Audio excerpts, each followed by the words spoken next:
The reason I learned to code is to build anything that I can imagine. I'm a designer and basically I create things.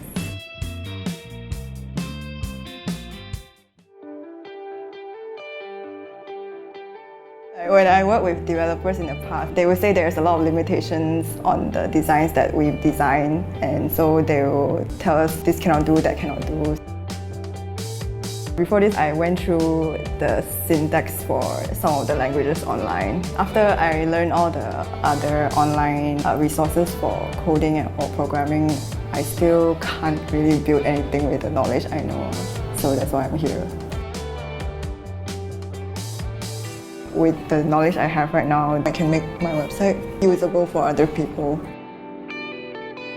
As a designer, I will know what needs to be done and what can be executed. I can do design in a more efficient way. I think if you like to create things and make them come to life on a computer, I think this is a great way to learn how to do it.